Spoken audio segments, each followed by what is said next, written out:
Hello everybody, I'm Colin D. Ellis and welcome to the Culture and Coffee podcast, where every episode I discuss a new topic of workplace culture and provide some insights and some practical things for you to do.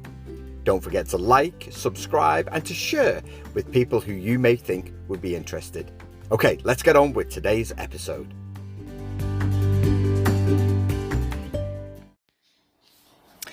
Hello everybody, it's Colin Ellis here. Welcome to another Culture and Coffee podcast. Now, I'm not in the studio today, so you might notice some background noise. I'm in Thailand and it's very, very hot. So you'll hear the gentle hum of air conditioning, and I'm sat in the business centre in the hotel. So you also hear the movement of people and activity behind me. Because it's so hot, I went and got an iced coffee. There is a Starbucks around the corner, and so I needed a coffee and I needed it to be cold. And so when I need that, the iced oat milk espresso, I think that's what it's called, is my coffee of choice. I first got it with my brother about a year ago in Scotland randomly. We stopped off at a new Starbucks and I had one of these and it was really, really nice. So there we go, that's my coffee for today. In the hope of keeping cool. Now, today on the podcast, I'm talking about how to get the best out of everyone.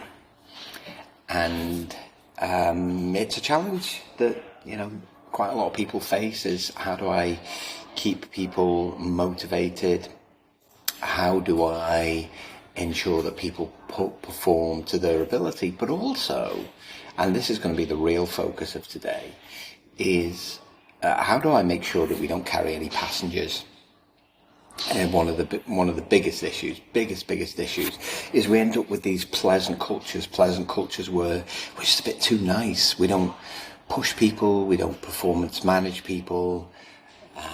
We're not really clear about what we want them to do and how we want them to behave. And so often what will happen is that we won't get, as managers, what we're looking for, and we don't really know what to do.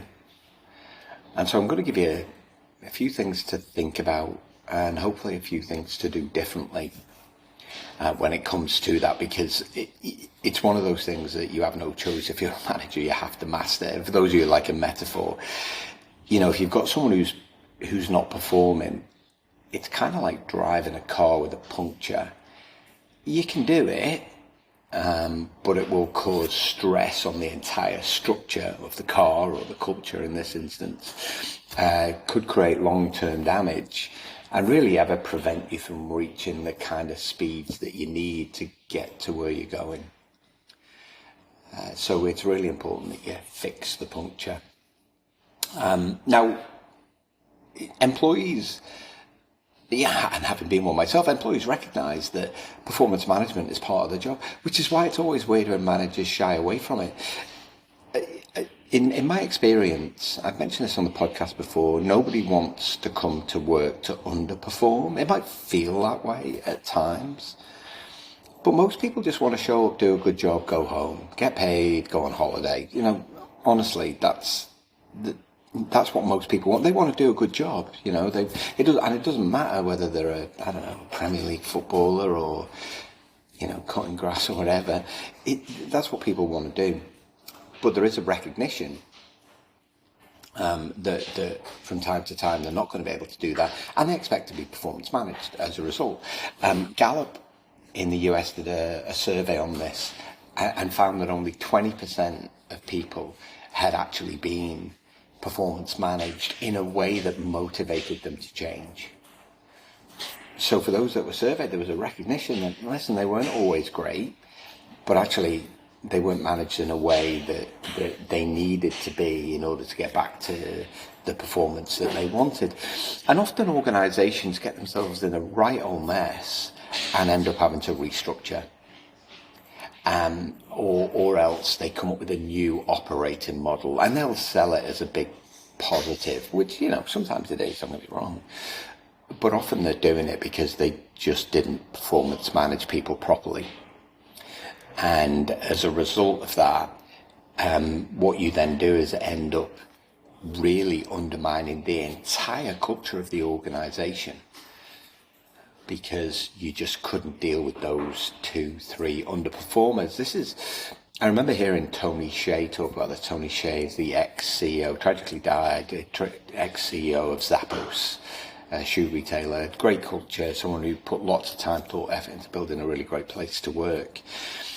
And one of the things that he said is they got their induction, they really tightened their induction to make sure that at the end of 3 months, the people that they kept were people who believed in the way that they were doing things. And he said unwittingly what we were doing was managing people out before they'd really started. They ended up not offering roles to he called them non-believers or underperformers. Now, I remember he said that meant we had to get everything really, really tight up front. I'm going to talk about what that looks like.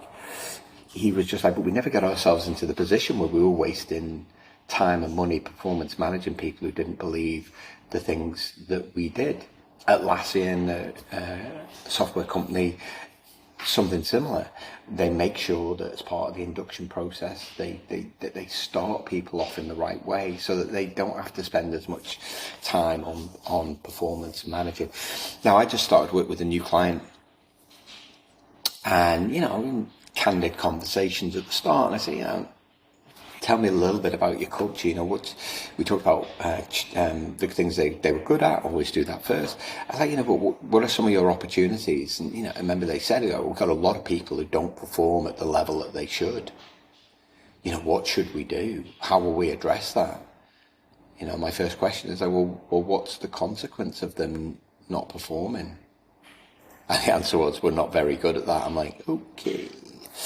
So if you're not very good at that, then you need to become good at it. But again, it's one of those things that we just assume that everybody understands, everybody knows how to do. Instead, what we end up doing is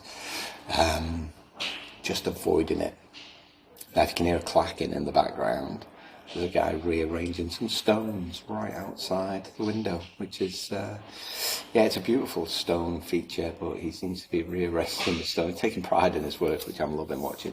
Anyway, don't get distracted from that. Netflix. I want to talk very quickly about Netflix. Patty McCord, in her book Powerful, talked about Netflix and performance management, and she said that what they recognized really, really early was if we want the performance, we have to start with the behavior. And I think it's really, really important that you keep that in mind. Most performance reviews tend to focus on tasks that have been done rather than the behavior being demonstrated. And so, kind of when I talk about this little model and this process for thinking about performance management, it always starts with expectations of behavior. Has to be where it starts.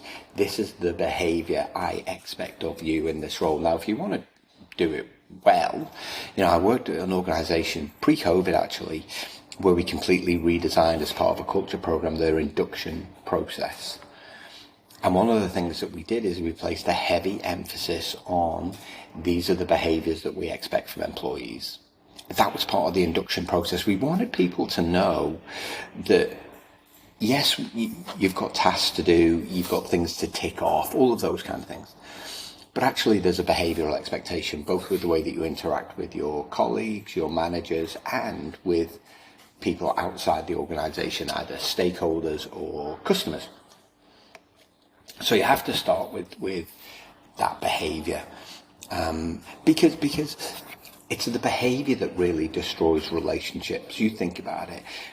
If you've ever been in a position where someone hasn't delivered on a task, if the behaviour is where you expect it to be, and either it's a lack of prioritisation, so there's a skill that's missing, you can usually pretty much forgive it because you're seeing the behaviour that you expect, knowing full well that someone will correct the task, meet the deadline because the behaviour is there. But if the behaviour is not there, then there's little to no chance of it actually getting done. So the first part is a 3-step process, ERJ, expectations. So you have to start with what's the behaviour that we expect of our people.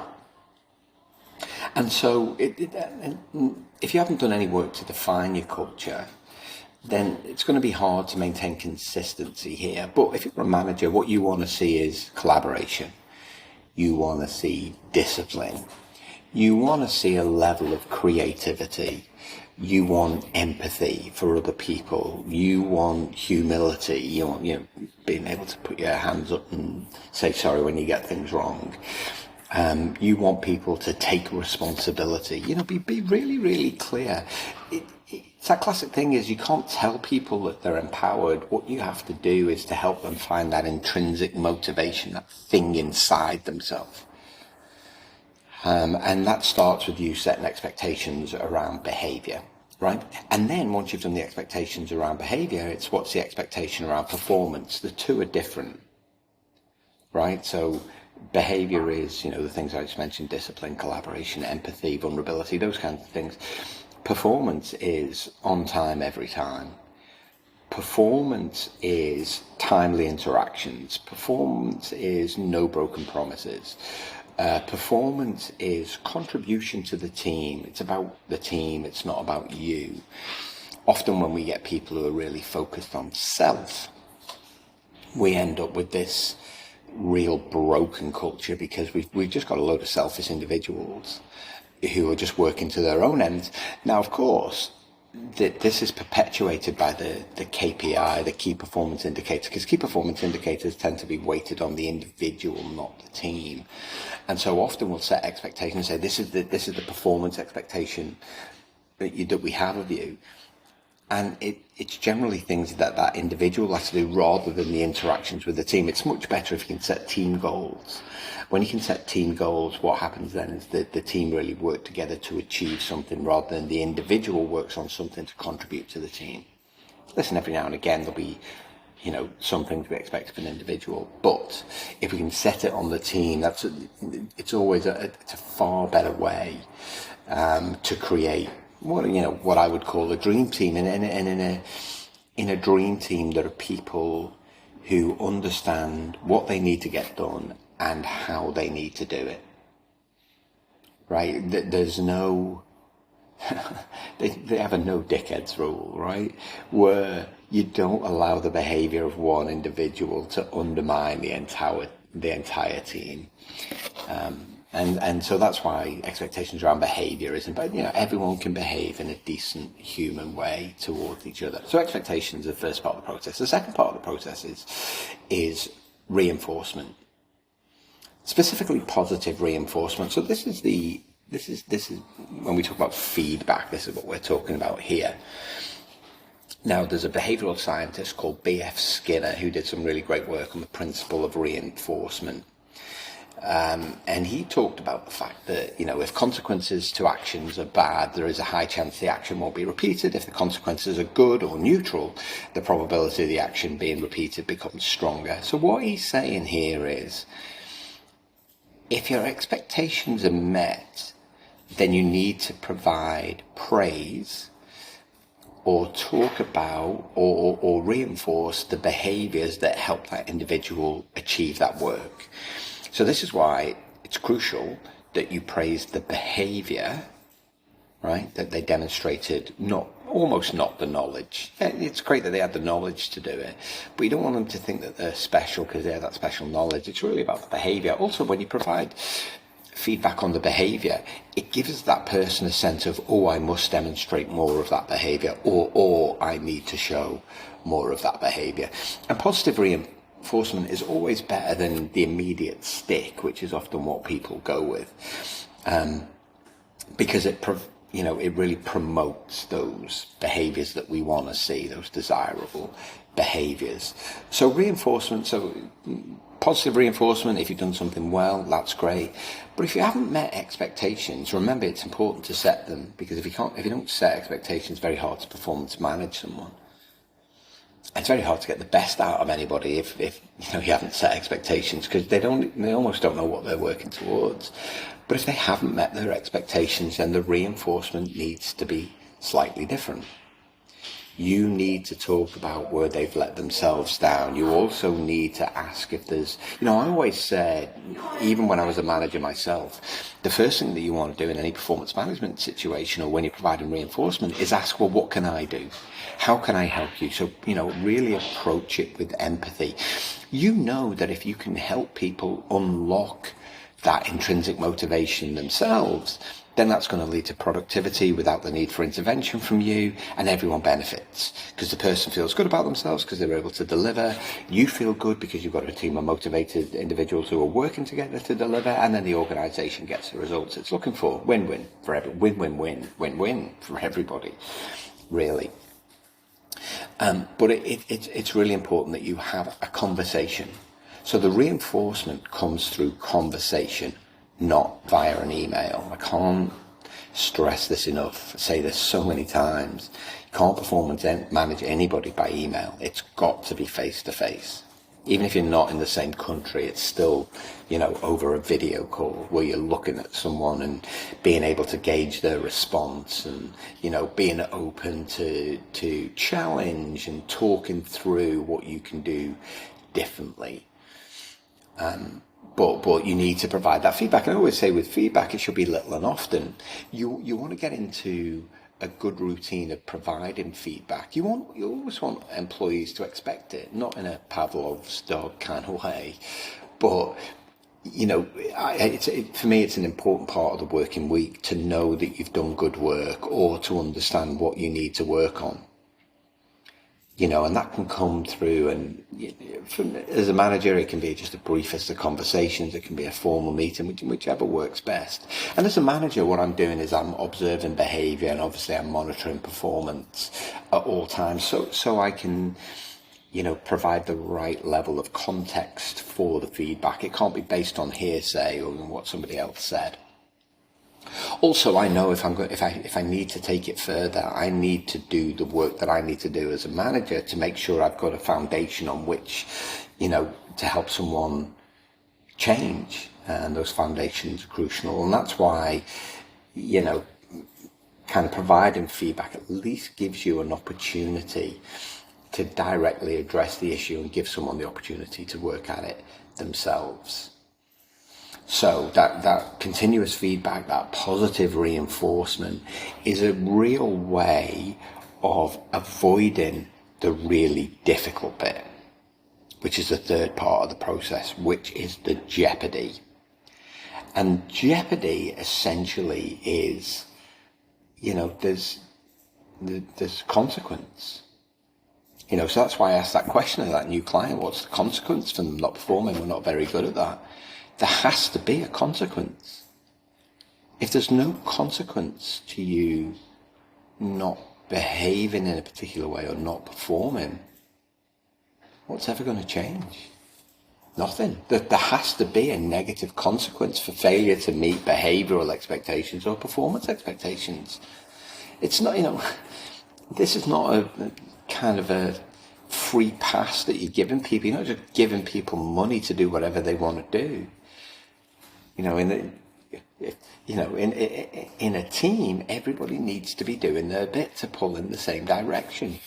And often nothing undermines team performance more than one person not doing their bit and then the manager not actually dealing with it. I've said before, nothing unites a team like a bad manager sometimes. And often it's because they're not dealing with the behaviour or performance of another individual. And so, having that jeopardy means that as an individual, there's an element of fear. Now, let me clarify. As a manager, you don't want to generate fear. You don't want it to be an unsafe environment. That's different. Also, you don't want people worried every single day they're going to lose their job. There's a few hoops to jump through before you get to that point. But the fear has to be real. Is if I don't perform, if I don't behave, I could be out of a job. Yes, you could. And so many organisations make excuses about this all of the time. All of the time. Oh, we're government, we don't do that. Oh, it takes really long to performance manage somebody. Oh, it's just not what we do here. Oh, we're not very good at that. Oh, we're introverts. We're not. Just excuse after excuse after excuse.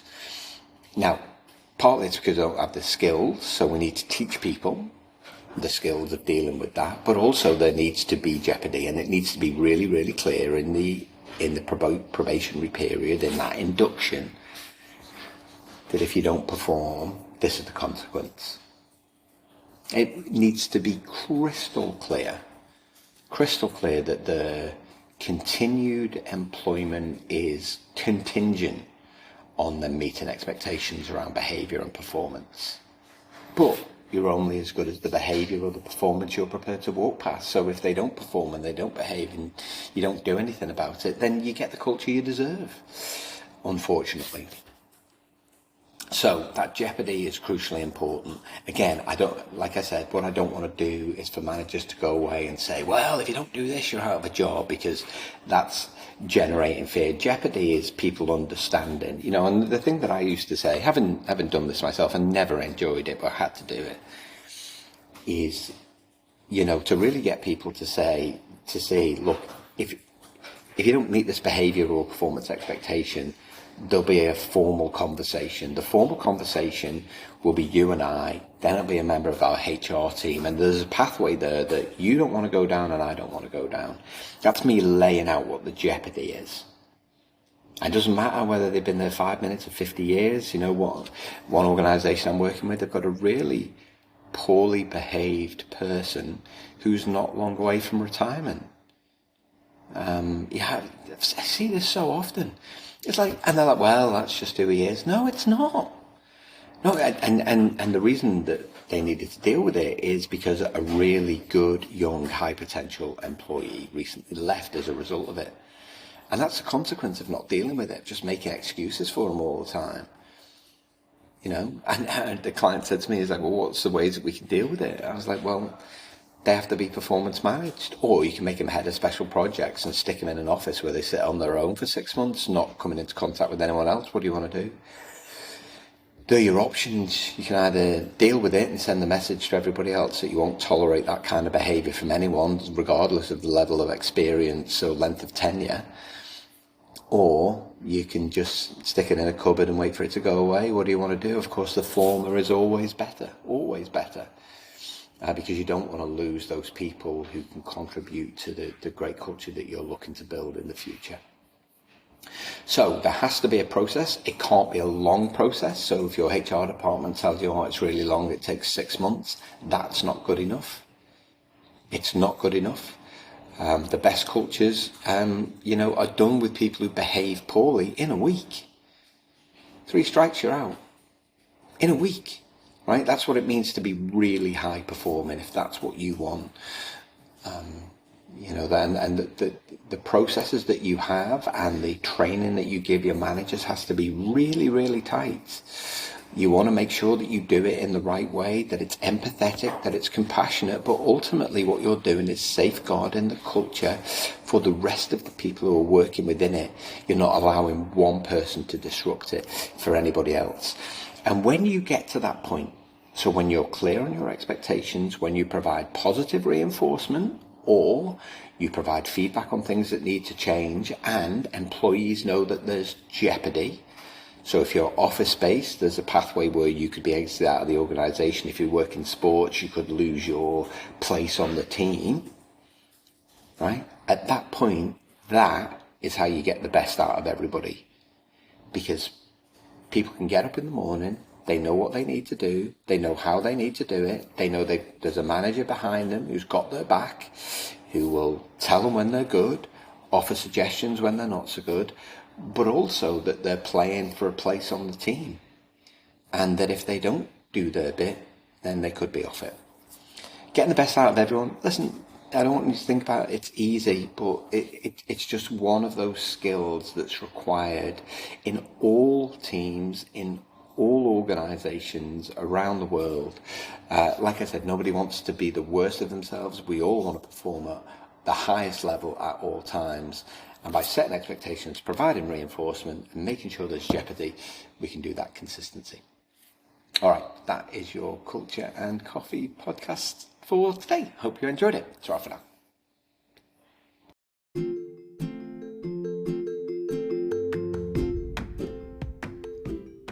Thanks for listening to today's podcast. If you'd like to find out more about how I can help you transform the culture of your team, head to my website at www.colindellis.com.